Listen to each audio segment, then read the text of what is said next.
everyone, welcome to your very own Easily.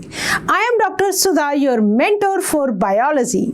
So, in our today's class, what we are going to discuss, as we have already started with our chapter Sexual Reproduction in Flowering Plants, जिसमें हमने बहुत सारे topics को बहुत अच्छे से समझा और एनसीईआरटी के थ्रू हमने हमारी पूरी अंडरस्टैंडिंग को एक तरह से और इन्हेंस किया। ठीक है, जैसे कि हमारा बेस क्या है, एनसीईआरटी, राइट। हमने क्या किया कि इस चैप्टर के अंदर हमने सबसे पहले समझा फ्लावर का स्ट्रक्चर, राइट। फिर हमने बात की कि किस तरह से जो फ्लावर है एक रिप्रोडक्टिव यूनिट है किसका, एंजियोस्पर्म्स का, राइट। फिर हमने बात की थी माइक्रोस्पोरोजेनेसिस, मतलब माइक्रोस्पोर्स कैसे बनते हैं। फिर हमने डिस्कस किया था मेगास्पोरोजेनेसिस, दैट इज मेगास्पोर्स कैसे बनेंगे। ठीक है, तो एम्ब्रियो सैक जब बन गया था उसके अंदर क्या था हमारा फीमेल गैमीट, और microspore that is pollen grain बन गई थी, दैट इज मेल गैमीटोफाइट, और वहां से क्या हुआ था, मेल गैमीट्स बनेंगे, राइट। अब पोलन ग्रेन का जब लैंडिंग हुआ कहां पर, दैट फीमेल पार्ट के स्टिग्मा, पिस्टल का स्टिग्मा, स्टाइल एंड ओवरी। तो जब स्टिग्मा के ऊपर लैंडिंग होता है प्लेटफॉर्म, लैंडिंग प्लेटफॉर्म पे कौन आगे लैंड करता है, दैट इज पोलन ग्रेन। तो पोलन ग्रेन का ट्रांसफर होना एंथर से स्टिग्मा की तरफ, हमने बोला that it is pollination, right. फिर क्या होता है, आपस में पोलन पिस्टल इंटरेक्शन होता है, पोलन ग्रेन्स का एक तरह से टेस्ट किया जाता है, स्पीशीज की जो कंपैटिबिलिटी है वो चेक की जाती है, और पोलन ट्यूब जर्मिनेट करना शुरू करती है। ठीक है, पोलन ग्रेन जर्मिनेट करेंगे और पोलन ट्यूब अराइज होना शुरू हो जाती है। तब हमने समझा कि किस तरह से जो मेल गैमीट्स का ट्रांसफर होता है टूवर्ड्स फीमेल गैमीट्स, और उसके बाद हमने क्या समझा था, हमने समझा डबल फर्टिलाइजेशन। ठीक है, इतनी बातें हम कर चुके हैं। डबल फर्टिलाइजेशन का रिजल्ट हमने देख लिया कि जाइगोट से बना था एम्ब्रियो, राइट। और हमने डिस्कस किया था अबाउट मोनोगोट एम्ब्रियो एंड डाइगोट एम्ब्रियो। और अब फाइनली हमारे पास एक स्टेज आ गई है जब हम डिस्कस करने वाले हैं इस चैप्टर का last topic, that is seed. Embryo से क्या डेवलप हुआ, सीड। और जो एम्ब्रियो, जो ओव्यूल था, ओव्यूल कहाँ था बेटा, ओवरी के अंदर, तो ओवरी क्या बनेगी, फ्रूट बनेगी। तो आज की क्लास में हम क्या बात करेंगे, हम सीड को डिस्कस करेंगे, हम फ्रूट को डिस्कस करेंगे, हम समझेंगे what is apomixis and polyembryony. ठीक है, इतने सारे ब्रीफ रिवीजन के साथ we are moving to start our class, right. चलो, जैसे कि हमारा जो चैप्टर है that is reproduction in flowering plants, और हम आज आ गए हैं कौन से हमारे टॉपिक पर, दैट टॉपिक इज, हम बात करने वाले हैं सीड की, और साथ ही साथ हम इसमें बात करेंगे एपोमिक्सिस एंड पॉलीएम्ब्रियोनी। हम किसकी बात करेंगे, एपोमिक्सिस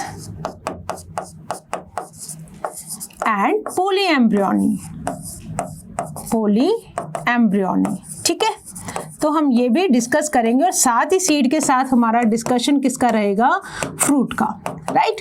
चलो, सबसे पहले समझते हैं कि बेसिकली जो सीड है वो है क्या, what exactly seed is. Seed है ना, सीड क्या है बेटा, फर्टिलाइज्ड ओव्यूल है एक तरह से, ऐसा मान लो, दिस इज फर्टिलाइज्ड ओव्यूल। ठीक है, ओके, ओव्यूल के अंदर है। थोड़ा सा रिकॉल करते हैं, हमने क्या समझा था, हमने ये समझा था that this is ovary, ovary की वॉल के साथ अटैच था एनाट्रोपस ओव्यूल, और ओव्यूल के दैट इज बाइटेगमिक ओव्यूल, और यहाँ पे पूरा क्या डेवलप हो गया था, एम्ब्रियो सैक, है ना। We have understood about embryo sac, zygote बन गया था, और यहाँ पे एंडोस्पर्म बन गया था। ठीक है, प्राइमरी एंडोस्पर्म सेल। अब जैसे जैसे एम्ब्रियो डेवलप होगा, ठीक है, तो इसको सारा क्या चाहिए, नरिशमेंट चाहिए। जो नरिशमेंट कौन प्रोवाइड करवाएगा, एंडोस्पर्म करवाएगा। और सराउंडिंग इसके क्या थे, देयर वर कुछ सेल्स थे ऐसे बेटा, जिनको हमने क्या बोला था, न्यूसेलस, है ना, न्यूसेलस के सेल्स है। तो अब बेसिक सी बात ये है कि ये पूरा का पूरा ओव्यूल अब किसमें कन्वर्ट हो चुका है, that is after fertilisation it is converted into, मतलब यहाँ पे क्या बन गया था, जाइगोट। ठीक है, बाकी सब पार्ट जो है वो सब हट जाएंगे, और अब हमारे पास ये जो स्ट्रक्चर बची है, this is what it is, that is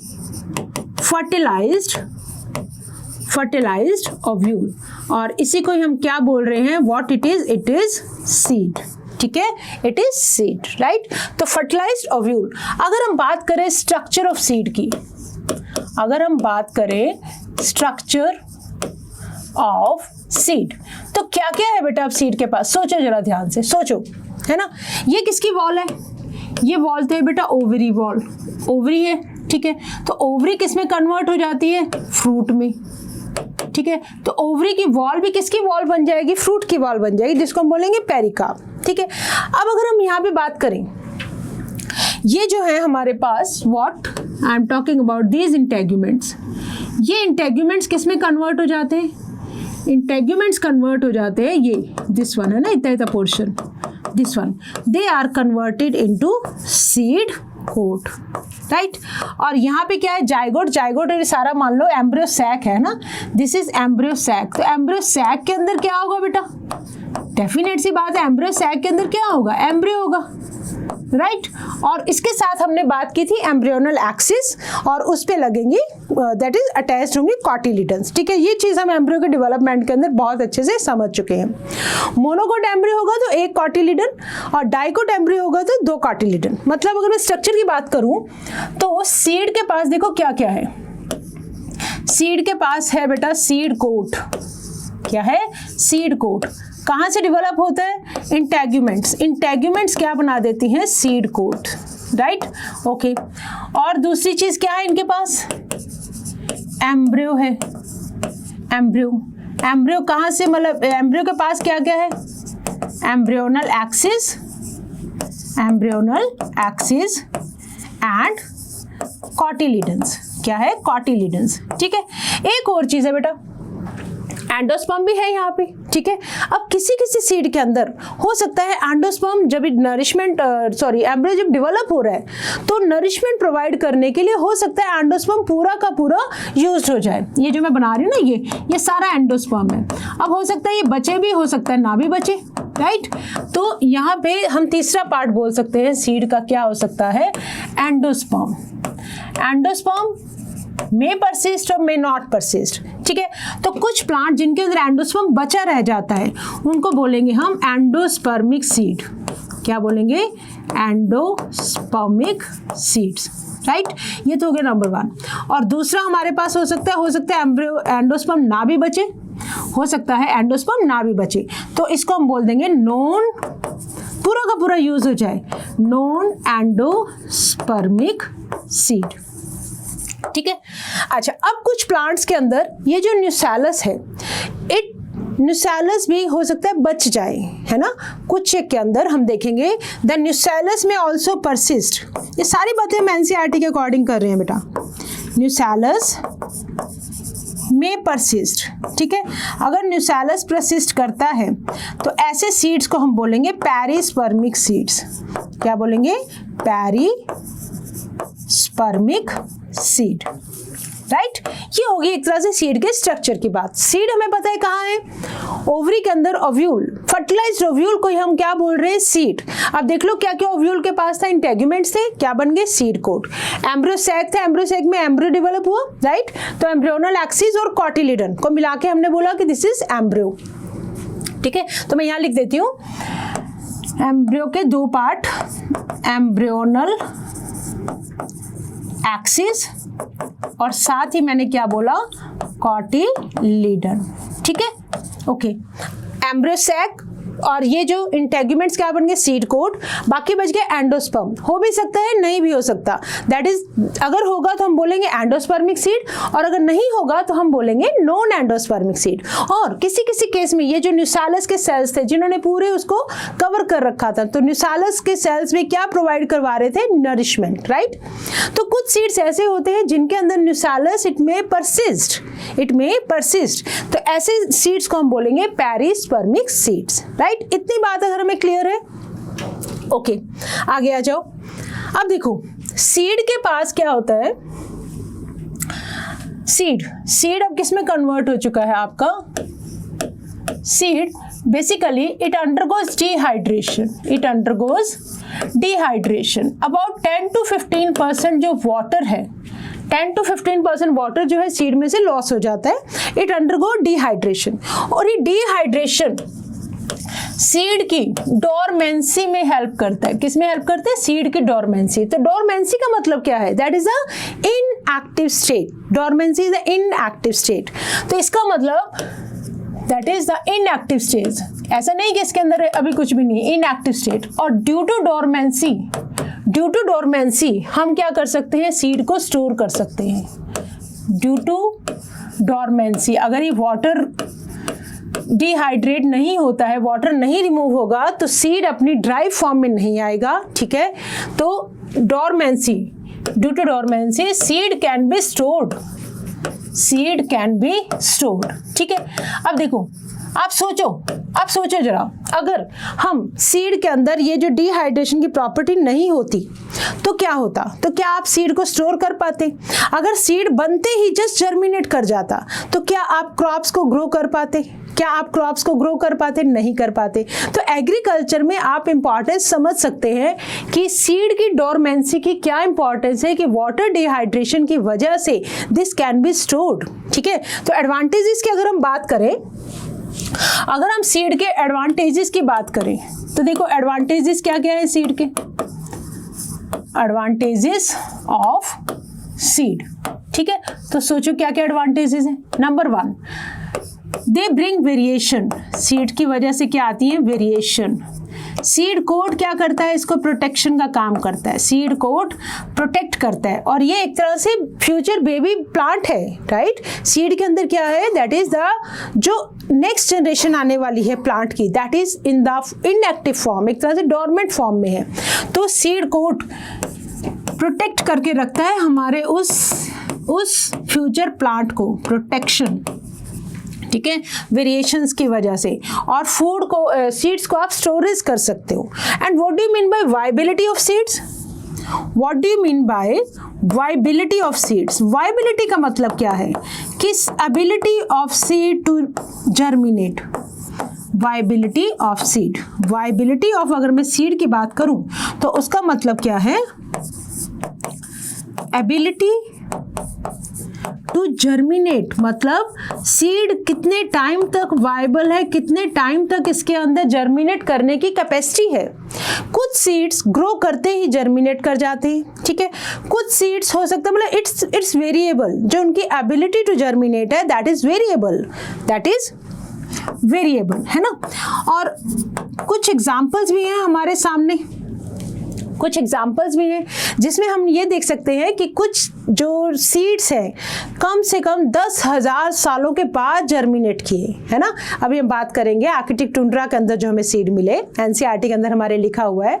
कुछ सीड्स ऐसे हैं जो मतलब बहुत ही ऐसा मान लो कि सीड को जर्मिनेशन के लिए क्या चाहिए, for seed germination they require water, है ना। फॉर सीड जर्मिनेशन क्या चाहिए उनको चाहिए वाटर। भाई वाटर लॉस कर दिया तो डोरमेंट स्टेट में चले गए। अब जब इनको एक्टिव स्टेट में आना है, इनको जर्मिनेट करना है, तो they require water. For seed germination water is required, है ना। अच्छा एक बात बताओ, सीड्स हमें पता है कि एक तरह से बेबी प्लांट है फ्यूचर के, राइट। तो सीड जब इनएक्टिव स्टेट में है तो क्या इसको कुछ ऑक्सीजन या कुछ ऐसी नरिशमेंट वाली चीजें नहीं चाहिए? बिल्कुल चाहिए। तो ये ऑक्सीजन या ऑल दैट वो कहाँ से मिलता है इसको? वो जो माइक्रोपाइलर एंड था ना, माइक्रोपाइलर एंड जहाँ इंटेगुमेंट्स नहीं थे, वो रहता है सीड के ऊपर एक कवरिंग, एक पोर की तरह। तो स्पोर के थ्रू क्या रहता है सीड ऑक्सीजन लेता रहता है, और जो भी उसको उस टाइम सर्वाइव करने के लिए चाहिए। बट जैसे ही वाटर मिल जाएगा it will start germinate. Not only water, सारी कंडीशंस चाहिए, ठीक है। तो जर्मिनेशन के लिए सनलाइट भी चाहिए, वाटर भी चाहिए, एवरीथिंग इज रिक्वायर्ड। तो जैसे ही वो कंडीशंस मिल जाएंगी it will start to germinate, ठीक है। चलो अब एक बार देखते हैं whatever NCERT has to say about seed. तो ध्यान से समझेंगे। एंजियोस्पर्म के अंदर सीड क्या है, ये बात याद रखोगे, फाइनल प्रोडक्ट है सेक्सुअल रिप्रोडक्शन के जितने भी हमने इवेंट्स डिस्कस किए, उनके बाद जो फाइनली जो रिजल्ट आएगा दैट इज अ बेबी। तो baby plant is in the form of seed, right. Okay, तो it is often described as, हम इसको फर्टिलाइज्ड ओव्यूल बोल दें, बिल्कुल बोल सकते हैं, क्योंकि हमें पता है ओव्यूल ही किसमें कन्वर्ट हुए, सीड में, आफ्टर फर्टिलाइजेशन, राइट। चलो, seeds are formed inside fruits. अब ओवरी के अंदर है, ओवरी के अंदर क्या था, ओव्यूल, तो ओवरी बन गई बेटा फ्रूट, और फ्रूट के अंदर क्या है, सीड, कहाँ से डेवलप हुआ, ओव्यूल से, राइट। चलो सीड के पास देखो, हमने अभी डिस्कस किया क्या क्या है इसके पास, सीड कोट्स हैं, there can be one coat, अगर मोनोटेगमिक होगा that is one coat, and अगर बाइटेगमिक होगा तो टू कोट्स होंगे। कॉटिलिडन, जैसे कि हमने जिम्नास्ट में पढ़ा हुआ है कि मोनोटेगमिक सीड्स, राइट, कॉटिलिडन्स होंगी और एक एम्ब्रियोनल एक्सिस होगा। कॉटिलिडन और embryonal axis that is a part of embryo, right, यही बात हमने अभी डिस्कस की थी। आगे देखो, कॉटिलिडन क्या है, सिंपल स्ट्रक्चर्स हैं। कॉटिलिडन बेसिकली थिक होती हैं, स्वोलन होती हैं, इनके अंदर क्या होता है, फूड स्टोर होता है, इनके अंदर फूड स्टोर होता है due to the storage of food. जैसे कि आप अपने घर के अंदर देखते हैं जितने भी पल्सेस हैं, लेग्यूम्स मतलब पल्सेस, दालें, चना, ये सब क्या है, मटर को या चने को आप ऐसे बीच में से ब्रेक करेंगे, है ना, कुछ इस तरह से स्ट्रक्चर दिखती है, एक इस तरह से ओपनिंग से दिखेगी और समथिंग लाइक दिस सा, है ना। तो जब आप इसके ऐसे बीच में से ब्रेक करते हैं तो आपको ऐसे दो पार्ट में डिवाइड होता हुआ दिखता है चना या मटर, that is known as cotyledons, वो जो ओपन हो जाती है दैट इज कॉटिलिडन, ठीक है। अगर आप मेज का देखिए, मोनोकोट, एक ही कॉटिलिडन है, राइट। तो इस तरह से कॉटिलिडन्स क्या प्रोवाइड करवाती है, फूड रिजर्व है। जब तक सीड जर्मिनेट नहीं करता, मतलब जब जर्मिनेट करेगा तो बेबी प्लांट को क्या चाहिए, नरिशमेंट चाहिए, तो वो नरिशमेंट बेबी प्लांट को कॉटिलिडन से मिलता है, और जब जर्मिनेट कर जाएगा तब तो ठीक है, फोटोसिंथेसिस करके अपना फूड खुद बना लेगा, राइट। ओके, अब जो मैच्योर सीड है दे में भी नॉन एल्ब्यूमिनस, मतलब एंडोस्पर्म हो भी सकते हैं, एंडोस्पर्म नहीं भी हो सकता। नॉन एल्ब्यूमिनस के लिए हम वर्ड यूज कर सकते हैं एक्स एल्ब्यूमिनस, राइट। और non albuminous seeds have no residual endosperm, मतलब इनका सारा का सारा एंडोस्पर्म एम्ब्रियो के डेवलपमेंट के अंदर यूज हो चुका है। तो ऐसे सीड्स को हम बोलते हैं नॉन एंडोस्पर्मिक या नॉन एल्ब्यूमिनस या ex albuminous, right, as it is completely consumed during embryo development. Example आप समझ सकते हो पी, ग्राउंडनट की, ठीक है, इनके अंदर एंडोस्पर्म पूरा का पूरा यूज हो सकता है। किसके एग्जाम्पल याद रखेंगे हम, पी और ग्राउंडनट के बारे में। एल्ब्यूमिनस सीड्स, तो इसका मतलब इनमें क्या हो गया, ये एक पार्ट रिटेन करेंगे किसका, एंडोस्पर्म का, क्योंकि वो कंप्लीटली यूज्ड अप नहीं हुआ है, राइट। तो ऐसे सीड्स को हमने बोला था एंडोस्पर्मिक सीड या एल्ब्यूमिनस सीड। और जैसे कि वीट, मेज, बार्ले, कैस्टर, ये सारे क्या है, these are the endospermic seeds. Occasionally, जैसे कि हमने अभी भी डिस्कस किया, कुछ सीड्स के अंदर जैसे कि ब्लैक पेपर एंड बीट के अंदर जो न्यूसैलस बच्चा, रेमिनेंट का मतलब होता है बेटा बचा हुआ न्यूसैलस, है ना, जो न्यूसैलस बच जाता है, परसिस्टेंट न्यूसैलस, कुछ पार्ट बचा हुआ है, आर ऑल्सो परसिस्टेंट। इस रेजिडुअल परसिस्टेंट न्यूसैलस को बोलते हैं पेरिस्पर्म, और ऐसे सीड्स को बोला जाता है पेरिस्पर्मिक सीड्स, ठीक है। आई होप यहाँ तक हमें सब कुछ क्लियर है। और देखते हैं next what NCERT have to say, ठीक है। अच्छा, ओव्यूल की जो इंटेगुमेंट्स थी वो अब हार्ड हो जाएंगी, तो वो किसका काम करेंगी, वो काम करेंगी प्रोटेक्शन का। तो इसीलिए हमने क्या बोला, they are the protective seed coats, they are the protective seed coats, ठीक है। माइक्रोपाइल, अब मैंने आपको बोला ऑक्सीजन वगैरह का जो उनको चाहिए रेस्पिरेशन के लिए, ऑक्सीजन चाहिए या व्हाटएवर जो भी चीज़ें उनको रिक्वायर्ड है, तो अगर सीड ऐसे पूरा पैक हो जाएगा तो कहाँ से आएंगी, तो इनके पास होती है जो माइक्रोपाइल था ना, that will remain as a small pore in the seed coat, ठीक है, जिसकी वजह से क्या होगा, एंट्री ऑफ ऑक्सीजन पहुंचेगी सीड के पास, वाटर जाएगा, वाटर जर्मिनेशन के टाइम पे हमने देखा कि बहुत जरूरी है, that is into the seed during germination, right. जैसे ही सीड मैच्योर करता है इसका वाटर कंटेंट रिड्यूस हो जाता है 10 to 15% तक, it is content is reduced and seeds become relatively dry 10 to 15% moisture by mass, ठीक है। अगर हम बात करें जनरल मेटाबॉलिक एक्टिविटी, एम्ब्रियो की स्लो डाउन हो जाएगी, इसी को तो हम क्या बोल रहे हैं कि इनएक्टिव स्टेट आ गई, that is known as dormant. जो उसकी मेटाबॉलिक एक्टिविटीज है सीड की, that will get slow down, right. तो that is, it is a dormant state में है, अभी वो काम करने के मूड में नहीं है, वो अभी रेस्ट करना चाहता है, इनएक्टिव स्टेज में है। तो एम्ब्रियो में enter a state of inactivity called dormancy. तो स्टेट ऑफ इनएक्टिविटी को हमने बोला डोरमेंसी। और अगर फेवरेबल कंडीशंस अवेलेबल हो जाए, जिसका मतलब क्या है, एडिक्वेट मॉइस्चर मिल जाए, ऑक्सीजन मिल जाए और सुटेबल टेम्परेचर मिल जाए, तो ये क्या करेंगे, ये जर्मिनेट करना शुरू कर देंगे, राइट। अब जैसे ही ओव्यूल मैच्योर होता है सीड के अंदर, तब क्या होता है, the ovary develops into fruit, that is transformation of ovules into seeds and ovary into fruit proceed simultaneously। इस बात को बेटा याद रखोगे, सीड का डेवलपमेंट, फ्रूट का डेवलपमेंट, दोनों डेवलपमेंट साइमल्टेनियसली चलते हैं, दोनों डेवलपमेंट साइमल्टेनियसली चलेंगे, ठीक है, ओके। ये हुआ हमारा डिस्कशन अबाउट सीड के बारे में, ठीक है। हाँ,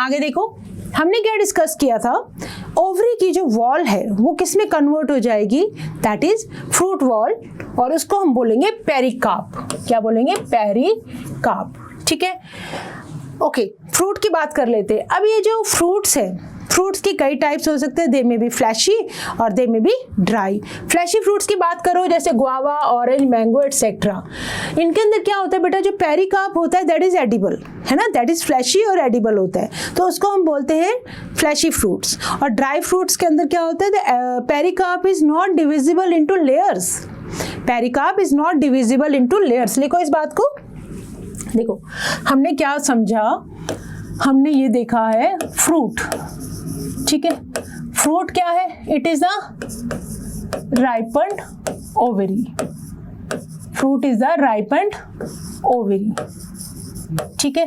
ओवरी की वॉल जो है वो क्या बन गई, पेरिकार्प, पेरिकार्प, ये क्या है बेटा, फ्रूट वॉल, एक तरह से फ्रूट की क्या है, वॉल।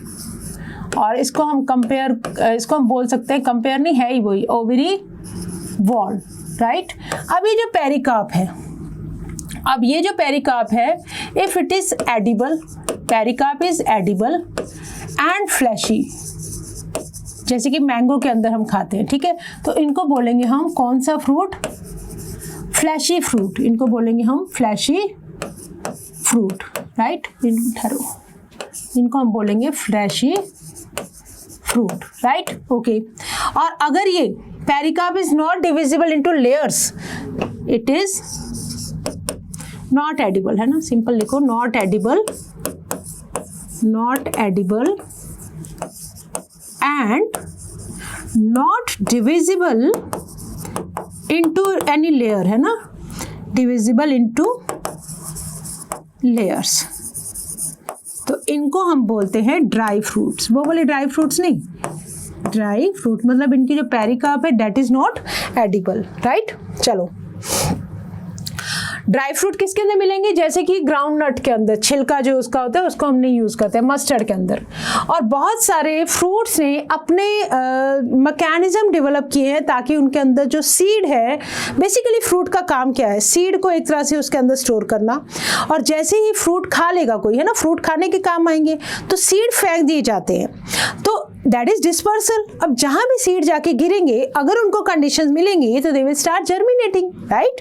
तो बहुत सारे फ्रूट्स ने अपने अपने अकॉर्डिंग ऐसे मैकेनिज्म डेवलप कर रखे हैं जो कि किसमें हेल्प करते हैं, डिस्पर्शन ऑफ सीड में, राइट।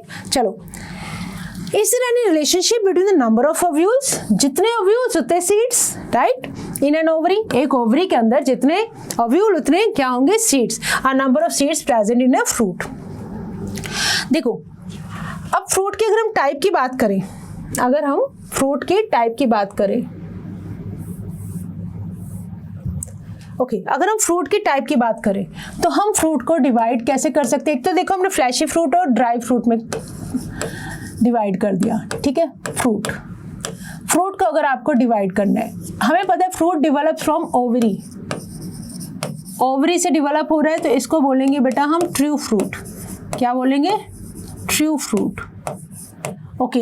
अगर ये जो फ्रूट है develops from other parts of the flower, ovary से ना डेवलप होकर दूसरे पार्ट फ्रूट की फॉर्मेशन के अंदर इन्वॉल्व हो जाए, है ना, तो उनको हम बोलते हैं स्यूडोकार्प, स्यूडोकार्प, मतलब फॉर एग्जाम्पल अगर मान लो जो फ्रूट है डिवेलप्स फ्रॉम थैलेमस, थैलेमस से अगर डेवलप कर रहा है, मतलब अदर देन कोई और पार्ट से fruit is developing from the parts other than ovary, ovary के अलावा अगर डेवलप हो, जैसे कि थैलेमस से डेवलप हो रहा है, तो उसको हम बोल देते हैं फॉल्स फ्रूट्स। स्यूडोकार्प का मतलब फॉल्स फ्रूट्स, ठीक है। तो ट्रू फ्रूट किसको बोलोगे? जब ओवरी से डेवलप होगा।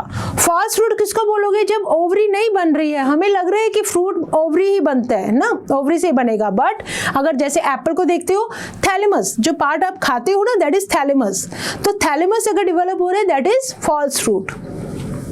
और एक और होते हैं विदाउट फर्टिलाइजेशन जो डेवलप हो जाए, without any seed formation, parthenocarpic fruit, parthenocarpic fruits. तो इनके अंदर क्या होता है, ये कैसे फ्रूट्स होंगे? दीज आर सीडलेस फ्रूट, जैसे कि बनाना, सीडलेस फ्रूट्स। तो फॉर एग्जाम्पल आप इसमें विदाउट फर्टिलाइजेशन है ना, विदाउट फर्टिलाइजेशन जो डेवलप कर जाए दैट इज बनाना। एक तो ही इसकी क्लासिफिकेशन ये। दूसरी अगर मैं बात करूं फ्रूट की, एक और क्लासिफिकेशन देख लेते हैं, ठीक है। अगर मान लो simple fruit, simple fruit, simple fruit में बेटा क्या होगा? हमने ये देखा था, ऐसे मान लो बहुत सारी पिस्टिल्स हैं, है ना, और ये क्या है? ये सारी फ्यूज हैं। तो ऐसी कंडीशंस अगर डेवलप करे दैट इज मल्टी कार्पिलरी, बहुत सारी पिस्टिल्स, मल्टी कार्पिलरी, ओवरीज है ना, मल्टी कार्पिलरी सिनकार्पस। अगर ये फ्रूट बनता है then it is simple fruit. Composite fruit, aggregate, aggregate लो पहले, एग्रीगेट फ्रूट, और एक होगा हमारा कंपोजिट फ्रूट, ठीक है। ये भी क्लासिफिकेशन है। इसके अंदर क्या होगा बेटा? मल्टी कार्पिलरी एपोकार्पस, मल्टी कार्पिलरी एपोकार्पस, मतलब फ्यूज नहीं है। ये चीजें हम डिस्कस कर चुके हैं कि अगर फ्यूज्ड वाली ओवरीज है देन इट इज सिनकार्पस, अगर फ्री है तो एपोकार्पस। ऐसे अगर फ्रूट डेवलप होगा दैट इज एग्रीगेट फ्रूट। और कंपोजिट होगा आपका, एक सेकेंड, हाँ, कंपोजिट फ्रूट होगा आपका डेवलप फ्रॉम इनफ्लोरेसेंस, इनफ्लोरेसेंस मतलब इनफ्लोरेसेंस क्या होता है? छोटे छोटे फ्लावर्स का ग्रुप, ग्रुप ऑफ फ्लावर। तो अगर इनफ्लोरेसेंस से फ्रूट डेवलप हो रहा है that is composite fruit, right. तो ये है हमारे सामने क्लासिफिकेशन किसकी? फ्रूट की। Let us understand more. हाँ, पहले इधर आओ। Okay, in most plants by the time the fruit develops from the ovary, other floral parts जो हैं वो degenerate कर जाते हैं और fall off हो जाते हैं। जब तक फ्रूट ओवरी फ्रूट में डेवलप होती है, जितने भी सेपल्स, पेटल्स, एवरीथिंग वो सब हट जाते हैं, राइट।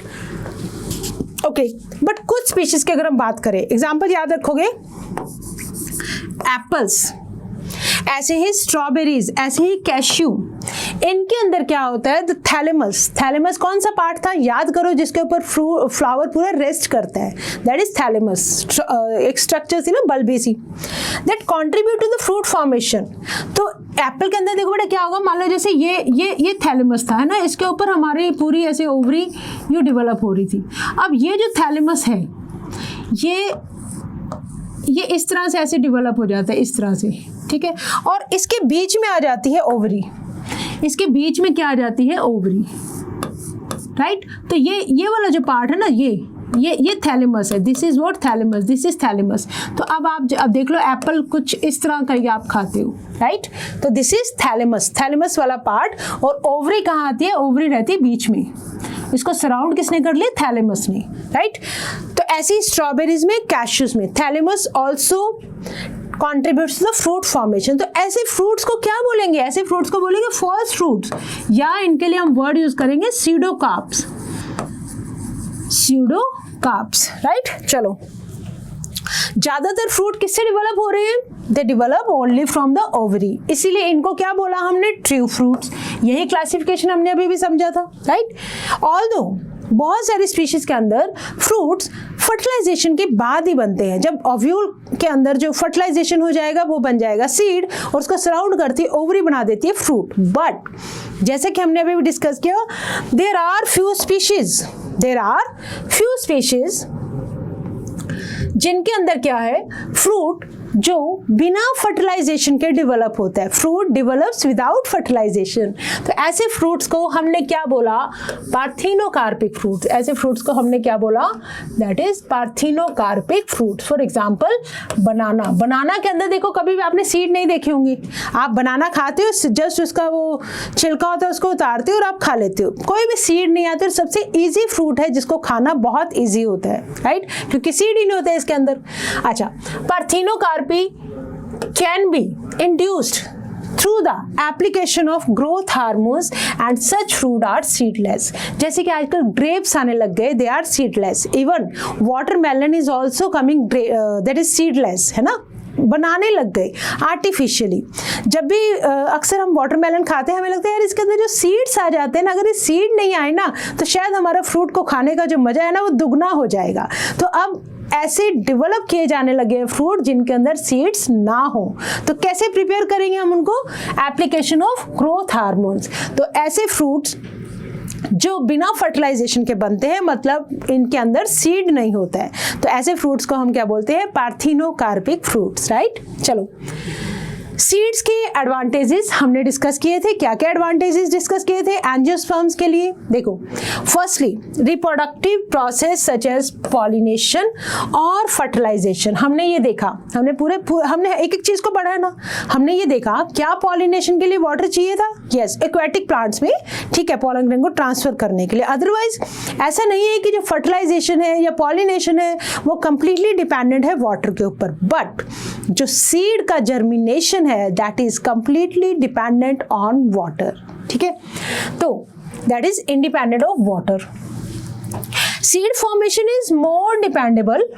ऑल्सो सीड्स के पास अपनी कुछ बेटर अडेप्टिव स्ट्रैटेजीज है for the dispersal to new habitats, जिसकी वजह से जो स्पीशीज है, जो भी जिस किसी प्लांट का वो सीड है, उसकी जो स्पीशीज हैं और नए नए एरिया के अंदर जाके अपने आप को ग्रो करती है। तो इस तरह से अर्थ के ऊपर क्या चाहिए, स्पीशीज की कंटिन्यूटी चाहिए। तो आप देखेंगे कि बहुत सारे सीड डिस्पर्सल बहुत जगह पे डिस्पर्स होते हैं, तो जहाँ पे डिस्पर्स हो जाएंगे वहीं पे ग्रो कर जाएंगे, right, to colonise in other areas, क्योंकि इनके पास सफिशिएंट फूड रिजर्व होता है, राइट, कॉटिलिडन्स के अंदर।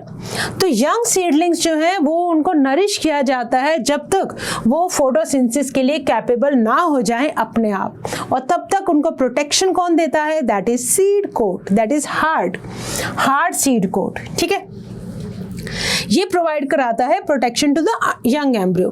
Being the products of sexual reproduction, they generate new genetic combinations, जिसकी वजह से क्या आती है, वेरिएशंस, क्योंकि सेक्सुअल रिप्रोडक्शन का क्या है, प्रोडक्ट है, मेल और फीमेल गैमीट की फर्टिलाइजेशन से बने हैं। तो इसका मतलब दोनों का जेनेटिक मटेरियल स्टोर है सीड के अंदर। तो इसका मतलब सीड किसको लीड करते हैं, they lead to variations, right. चलो, very good, we have completed with the seeds. अच्छा, आगे आ जाओ। ये सब बातें हम डिस्कस कर चुके हैं। We are just having our reading from NCERT, ताकि हमारी एनसीईआरटी भी साइमल्टेनियसली हमें बाय हार्ट लर्न होती रहे। सीड क्या है, बेसिस है एग्रीकल्चर का, बिल्कुल सही बात है। डिहाइड्रेशन, जब उनका जो वाटर पूरा लॉस हो जाता है, और उनकी जो डॉर्मेंसी है मैच्योर सीड की, ये दोनों जो बातें हैं ना, डिहाइड्रेशन और dormancy, these are the crucial for the storage of seed. इसकी वजह से आप सीड को स्टोर कर पाते हो। आपके घर के अंदर जो जितने भी दालें, चने, ये सब क्या है, ये सीड हैं, राइट। और यही सीड को हम एज अ फूड यूज कर सकते हैं थ्रू आउट द ईयर, और as well as next season के लिए हम क्रॉप्स भी ग्रो कर सकते हैं। जैसे ही हम सीड को हमारे खेतों में डालेंगे, फेवरेबल कंडीशंस देंगे, सीड जर्मिनेट करके हमारे लिए क्रॉप्स बना देंगे, ठीक है। अच्छा, क्या आप बता सकते हो अगर एग्रीकल्चर के अंदर सीड्स एब्सेंट हो जाएं, या in the presence of seed that germinate straight away, या तो एब्सेंट है, सीड है ही नहीं, सीड नहीं है तो सोचो नई क्रॉप्स कैसे लगेंगी, या ऐसे मान लो कि सीड बस जस्ट बना और जर्मिनेट कर गया, तब भी तो हमारा नुकसान है। हम नहीं चाहते कि अभी हमें क्रॉप्स नहीं चाहिए, अभी हमें सीड का जर्मिनेशन नहीं चाहिए, हम अपने अकॉर्डिंग सीड्स को ग्रो करते हैं, ठीक है। तो you can understand the importance of dehydration and dormancy, ठीक है। How long do the seeds remain after they are dispersed? That is known as, जिसको हमने क्या बोला, viability. कितने टाइम तक सीड को स्टोर कर सकते हो, जब तक वो वायबल है, right. This period again varies greatly. कुछ स्पीशीज के अंदर जो सीड्स हैं they loss viability within a few months, कुछ महीनों में ही लॉस कर देते हैं, और कुछ सीड्स ऐसे हैं जो सेवरल ईयर्स तक जिंदा रहते हैं, right. They seeds can remain alive for even hundreds thousands of year, और अभी भी हमारे पास बहुत सारे ऐसे रिकॉर्ड्स हैं। कुछ सीड 10,000 सालों के बाद जर्मिनेट किए, कुछ 2,000 सालों के बाद जर्मिनेट किए। तो देखो ये आपके सामने एक सीड है, दैट इज लुपिनस आर्क्टिकस और देन फिनिक्स डेक्टाइलिफेरा। ये सीड्स आपको देखो, ये नाम याद रखने हैं। The oldest is that of lupin, Lupinus arcticus, Lupinus arcticus. इसको एक्सकैवेट किया गया आर्कटिक टुंड्रा से। कहाँ से? आर्कटिक टुंड्रा से। क्योंकि मतलब क्यों नहीं जर्मिनेट किए होंगे? क्योंकि इनको पानी नहीं मिला होगा, ठीक है। पानी मिलता, वाटर मिलता तो ये शायद जर्मिनेट करते, तो टुंड्रा के अंदर इनको वाटर मतलब या वो कंडीशंस नहीं मिली होंगी। The seed germinated and flowered after an estimated record of 10,000 years of dormancy.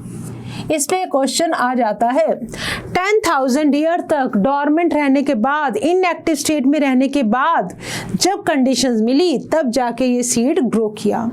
और जो रिसेंट रिकॉर्ड है 2000 ईयर ओल्ड वायबल सीड का, that is date palm, Phoenix dactylifera. ये वाले सीड है बेटा फेनिक्स डेक्टाइलिफेरा के, ठीक है। Discovered during the archaeological excavation at King Herod's palace. तो मतलब सोच लो 2000 साल के बाद सीड जर्मिनेट किया, मतलब तब तक वो as it is dormant form में था, और कितने टाइम तक उसने उस जो फ्यूचर प्लांट है या फ्यूचर जनरेशन को संभाल के रखा है ना। This is the importance of seed. अगर वो डिहाइड्रेट ना करते, डॉर्मेंसी की प्रॉपर्टी ना होती, तो इतने लंबे टाइम तक सीड अपनी जो मतलब स्टोर नहीं कर सकते थे फ्यूचर प्लांट को। दैट इज वाइबिलिटी, कि कितनी एबिलिटी है जर्मिनेट करने की। डेड सी का मतलब यहाँ पे इनको वाटर नहीं मिला होगा। अच्छा, ऑर्किड फ्रूट्स। अच्छा, कुछ फ्रूट्स ऐसे हैं जिनके पास क्या होती है, टाइनी टाइनी सीड्स होते हैं, हंड्रेड्स ऑफ टाइनी सीड्स है, जैसे कि फाइकस, जैसे कि स्टिगा है ना, ओरोबैंकी। ये नाम आपको याद रखने हैं, Orobanche, Striga, these are the parasitic species. Orobanche and Striga, Orobanche and Striga, ठीक है। Orchid fruits contain thousand of tiny seeds, similar is the case in fruits of some parasitic species such as Orobanche, Striga. बेटा ये जो नाम दिए होते हैं ना एनसीईआरटी के अंदर, they are very very important. तो these names you have to remember, Orobanche, Striga. Okay, तो ये हमने किसके बारे में बात की? सीड के बारे में, फ्रूट के बारे में, ठीक है। ओके, अब हम बात कर रहे हैं किसके बारे में? Apomixis and polyembryony. अब देखो एपोमिक्सिस क्या होता है और पोलीएम्ब्रियोनी क्या होता है, समझते हैं एक बार। हमने क्या किया? एपोमिक्सिस। अब हम बात कर चुके हैं सीड बनते कैसे हैं, सीड का डेवलपमेंट कैसे होता है ना, एवरीथिंग वी हैव डिस्कस्ड। कितने टाइम तक स्टोर कर सकते हैं, कितने इनकी वायबिलिटी है, राइट। बट कुछ सीड्स ऐसे हैं जिनको हम विदाउट मिक्सिंग भी प्रिपेयर कर सकते हैं। एपोमिक्सिस का मतलब हो गया बेटा विदाउट मिक्सिंग, ठीक है। एपोमिक्सिस क्या है? It is a kind of asexual reproduction, it is a kind of asexual reproduction, ठीक है। that mimics, मिमिक्री मतलब नकल करती है, ऐसा लगता है कि जैसे सेक्सुअल रिप्रोडक्शन ही है। that mimics sexual reproduction, that mimics sexual reproduction, ठीक है। चलो, तो एपोमिक्सिस में क्या होगा बेटा? इसके अंदर क्या है? गैमीट्स नहीं बनेंगे, फर्टिलाइजेशन नहीं होगा। These are just without any mixing अगर सीड डेवलप हो जाए। तो इसी तरह हम बात करेंगे इसी के साथ साथ ही पोलीएम्ब्रियोनी की, ठीक है। तो एपोमिक्सिस में देखो क्या क्या होता है। Although seeds in general product है फर्टिलाइजेशन का, कुछ फ्लावरिंग प्लांट जैसे कि कौन सी, एस्ट्रिएसी की बात कर रहे हैं हम, सनफ्लावर वाली फैमिली की, ग्रासेस की हम बात कर रहे हैं, इन्होंने कुछ एक स्पेशल मैकेनिज्म डेवलप किया है to produce seed without fertilisation. Seed without fertilisation, ठीक है। Fruit without fertilisation parthenocarpy, seed without fertilisation, इसको बोलते हैं मिक्सिंग, सॉरी एपोमिक्सिस। फर्टिलाइजेशन में क्या होगा? गैमीट्स बनेंगे और उनकी क्या होगी? मिक्सिंग होगी। यहाँ पे क्या हो रहा है? एपो मीन्स विदाउट, यहाँ पे ना तो गैमीट्स बनेंगे ना उनका क्या होगा फ्यूजन होगा, तो कैसे बनेगा सीड, तो सीड कैसे बनेगा। तो what is fruit production without fertilisation called, इसका नाम हमने अभी भी पढ़ा, इसको हमने क्या बोला, parthenocarpy. Fruit without fertilisation is known as parthenocarpy, ठीक है। और seed without fertilisation is known as apomixis, is known as apomixis. तो एपोमिक्सिस क्या है, एक फॉर्म है किसकी, एसेक्सुअल रिप्रोडक्शन की, दैट मिमिक्स, नकल करती है, दैट मिमिक्स सेक्सुअल रिप्रोडक्शन, ठीक है। और बहुत सारे वेज हैं एपोमिक्टिक सीड डेवलप करने के। किसी किसी के अंदर क्या होता है, डिप्लॉयड एग सेल, याद रखते रहो, डिप्लॉयड एग सेल, ठीक है। अभी देखते हैं, एक मिनट, इसको हम यहाँ पे लिख लेते हैं, कैसे डेवलप हो सकते हैं डिप्लॉयड एग सेल, राइट। हमने तो ये पढ़ा था कि एग कैसा होता है, haploid. Diploid egg cell is formed without reductional division, without, अगर म्योसिस होगी तभी तो हैप्लॉइड बनेगा, ठीक है। तो without reductional division and develops into embryo without fertilisation. जो एग है, एग सेल है, दैट मतलब उसके साथ फ्यूजन होने, मतलब that is not undergo reductional division, वो सेल कैसा है, सीधा डिप्लॉयड एग सेल है, ठीक है। हमने देखा हुआ है कि मैगास्पोरोजेनेसिस जब हमने पढ़ा कि म्योसिस होगा तब वो क्या बनेंगे, एग बनेगा without fertilisation. More often as in many citrus और मैंगो वेराइटीज की बात करें तो क्या होता है, कई बार न्यूसैलर के सेल, न्यूसैलर के सेल कैसे होते हैं, डिप्लॉयड। तो यहाँ पे न्यूसैलस वर्ड को ऐड करो, डिप्लॉयड एग सेल्स, या क्या होगा बेटा, न्यूसैलर, न्यूसैलर सेल्स, ठीक है। और क्या होगा, mango varieties, some of the nucellar cells surrounding the embryo sac start dividing और प्रोट्रूड कर जाते हैं किसके अंदर, एम्ब्रियो सैक के अंदर, और डेवलप कर जाते हैं इनटू एम्ब्रियोज। ऐसे स्पीशीज में each ovule contain many embryos, तो इस occurrence of more than one embryo in a seed is referred to as polyembryony, ठीक है। याद करो बेटा, ये स्ट्रक्चर याद करो। हमने क्या देखा हुआ है, हमने ये देखा हुआ है कि दिस इज, चलो ओवरी को नहीं बनाते, हम सीधी बात करते हैं ओव्यूल की, ठीक है। ये हमारे सामने ओव्यूल है, this is a ovule, right. अब देखो सराउंडिंग, यहाँ पे देखो कौन से सेल्स थे, यहाँ पे थे बेटा सारे के सारे, ये कौन से सेल्स थे, न्यूसैलर सेल्स, ठीक है। कैसे होते हैं ये सारे के सारे न्यूसैलर सेल, दीज आर डिप्लॉयड, ये कैसे थे, डिप्लॉयड। और यहाँ क्या था बेटा, हमारे एम्ब्रियो सैक, यहाँ क्या था, एम्ब्रियो सैक, राइट, ओके। अब क्या होता है, कुछ जो सेल्स हैं न्यूसैलस के सेल, यहाँ पे मान लो एग है, फॉर एग्जांपल एग है, ठीक है। तो एम्ब्रियो के जो सेल्स, न्यूसैलस के जो सेल्स है, इनको क्या करती है, थोड़ी सी मस्ती सूझती है, इसके अंदर अंदर घुसने लग जाते हैं, यहाँ आके यहाँ आके यहाँ आके घुसने लग जाते हैं, तो ये एम्ब्रियो बन जाते हैं, एम्ब्रियो सैक के अंदर चले गए, ये सेल्स सारे क्या है, डिप्लॉयड है, ठीक है।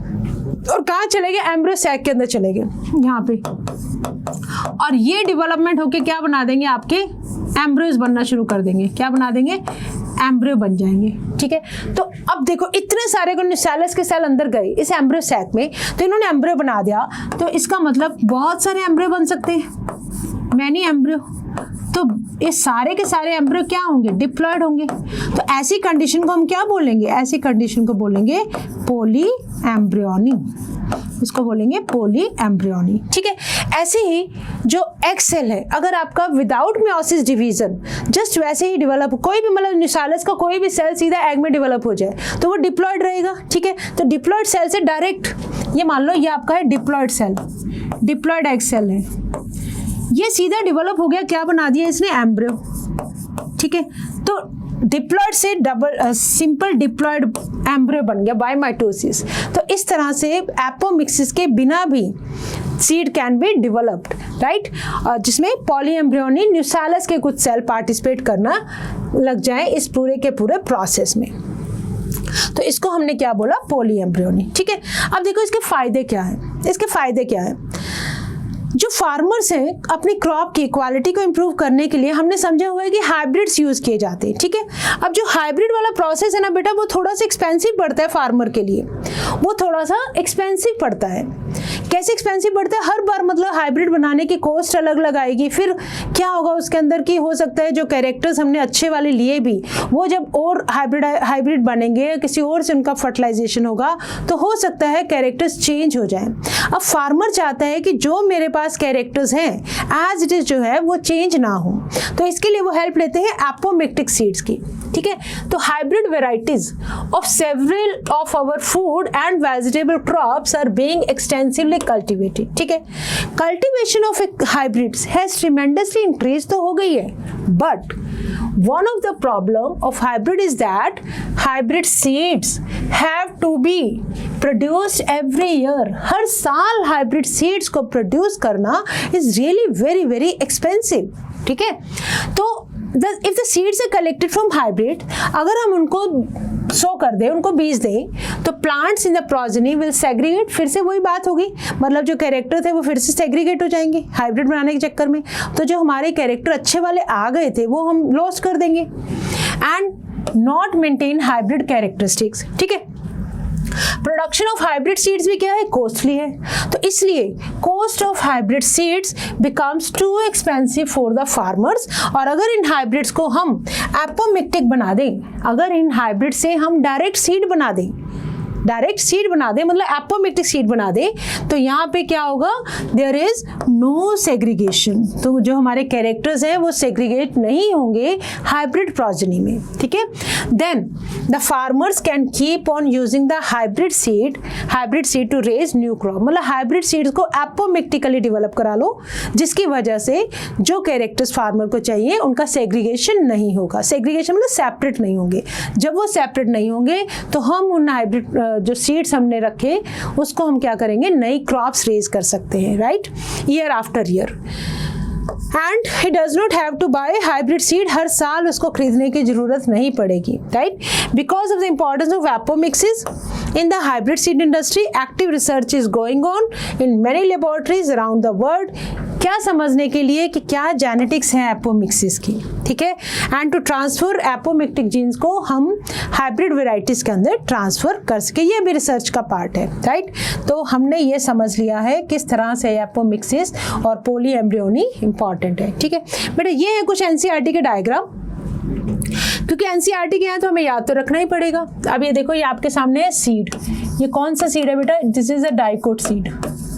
डाइकोट सीड है तो कितनी कॉटिलिडन्स है? देखो 2 कॉटिलिडन्स है। और ये देखो, ये अगर मैं सीड की बात करूँ तो ये जो ऊपर वाला एंड होता है ना, इसके पास होता है माइक्रोपाइल, जहाँ से पूरी एंट्री ऑफ वाटर और ऑक्सीजन और everything is taken care of. ये एम्ब्रियोनल एक्सिस हो जाता है, राइट। चलो अब हम बात करें सीड कोट की, एक और अंदर की स्ट्रक्चर देखते हैं। तो बाहर क्या है? सीड कोट है, फिर हमने डिस्कस किया एंडोस्पर्म है, फिर हमने डिस्कस किया कॉटिलिडन होती है, राइट।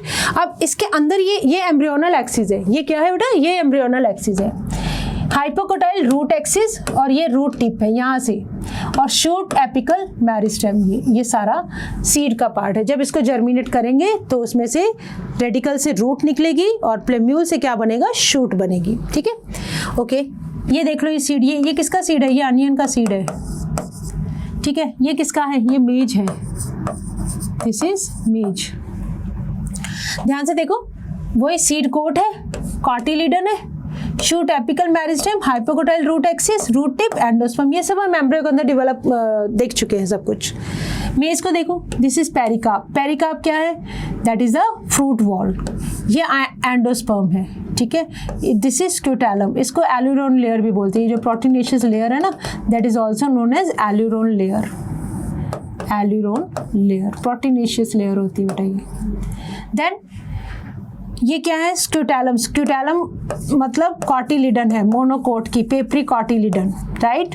और दिस इज कोलियोटाइल, प्लेम्यूल है, प्लेम्यूल के ऊपर कवर्ड है बहुत सारी लीफी स्ट्रक्चर्स। कोलियोराइजा क्या है? रेडिकल, इससे क्या डेवलप होता है? Root, right. रेडिकल के ऊपर ये कुछ कवरिंग है, and this is plumule, that is coleoptile, ठीक है। ऑलरेडी यहाँ पे लिखा हुआ है, तो we need not to write here, ठीक है। चलो, ये कौन सा फ्रूट है? False fruit, this is false fruit. Apple है ना, strawberry, cashew, these are thalamus. Thalamus ovary की जगह, ये देखो बीच में बेटा ये ओवरी है, ये सारी ओवरी है। फ्रूट तो इसको बनना चाहिए था बट बन कौन गया, थैलेमस, राइट। इसी तरह से एंडोकार्प, मेसोकार्प, ये किसकी अंदर की इनकी लेयर्स हो जाती है सीड की, right. And this is thalamus, ये किसका डायग्राम है, दैट इज ऑफ स्ट्रॉबेरीज, ठीक है। तो ये एनसीईआरटी के डायग्राम थे, इनके ऊपर भी हमें पूरी कमांड होनी चाहिए। अब टाइम है क्वेश्चन टाइम, तो जल्दी से क्वेश्चंस का आंसर देंगे और देखते हैं कि हमने इस चैप्टर में कितना कुछ समझ लिया, ठीक है। चलो, ये सारे बड़े PYQs हैं, पहले आए हुए क्वेश्चंस हैं, तो इनके ऊपर हमें विशेष ध्यान देना चाहिए। Apomictic embryos in citrus arises from, apomictic embryo की बात हो रही है बेटा। न्यूसैलस के कुछ सेल हमने डिस्कस किया, न्यूसैलस के कुछ सेल्स वो एम्ब्रियो के अंदर एंटर कर जाते हैं, कुछ ज़्यादा ही मस्ती चढ़ती है, अंदर अंदर घुसने लग जाते हैं और वो फिर क्या बनाते हैं, डिप्लॉयड एम्ब्रियो। तो साइनर्जिड्स की बात है, एंटिल diploid, yes. Maternal sporophytic tissue in the ovule, मतलब ये किसकी बात कर रहे हैं, ये बात हो रही है न्यूसैलस की ही, ये बात किसकी हो रही है, न्यूसैलस की। तो आंसर इसमें होगा बी। आगे आ जाओ। What is common between vegetative reproduction and apomixis? Apomixis क्या है बेटा, हमने अभी भी डिस्कस किया, it is asexual reproduction. Apomixis is asexual reproduction, ठीक है। Both are applicable to only dicot plants? No. Both bypass the flowering phase? No. Both occur around the year? No. Both produces, yes, progeny that is identical to the parents. तो यहाँ हमारा answer हो जाएगा D, ठीक है। आगे आओ। Perisperm differs from endosperm. Perisperm nucellus persistent है, एंडोस्पर्म न्यूट्रिशियस फूड है, हमें पता है उसका एम्ब्रियो के डेवलपमेंट के लिए, दैट इज ट्रिप्लॉइड। ये कैसा होता है बेटा, this is 3N, triploid. Perisperm कैसा होता है, डिप्लॉइड, ठीक है। तो its formation, being a haploid tissue, no. Having no reserve food, no. Being a diploid tissue, being a diploid, इसको काटो, ये डबल क्यों आ गई, being a diploid tissue.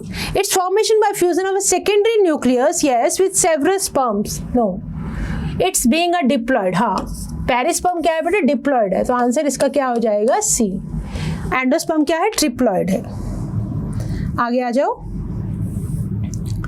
Yes, seed formation without fertilization in flowering plants involves the process of apomixis.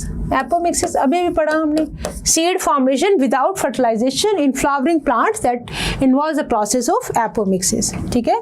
चलो एक second, कहाँ आ गए हम, हाँ ओके।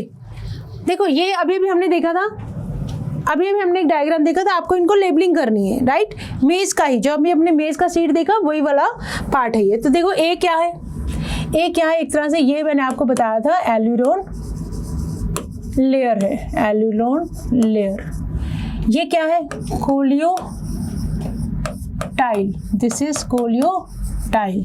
सी क्या था बेटा, कोलियो राइजा। और डी क्या था, डी वॉज स्क्यूटैलम, है ना, स्क्यूटैलम ही लिखो, कॉटिलीडन नहीं, this is scutellum, this is scutellum, match कर लो। ए क्या है, एल्यूरोन लेयर, ओके। बी क्या है, कोलियोटाइल, बी कोलियोटाइल। सी है कोलियोराइजा, डी है स्क्यूटैलम, यस, यहाँ हो गए बी। आंसर हो गया हमारा बी, राइट। तो इसी के साथ ही हमने क्या कर लिया, हमने पूरा sexual reproduction in flowering plants वाला जो चैप्टर है उसको कंप्लीट कर दिया। एक एक लाइन एनसीईआरटी की, एक एक वर्ड एनसीईआरटी को समझते हुए हमने पूरा का पूरे चैप्टर के एक एक टॉपिक को कवर कर दिया, राइट। तो इसी के साथ ही इट्स द टाइम टू से थैंक यू। और नेक्स्ट क्लास में हम शुरू करेंगे हमारा next chapter, that is human reproduction in our toppers batch. So till then you have to remember one thing always, that you have to learn with a smile, ठीक है। तो with this thank you.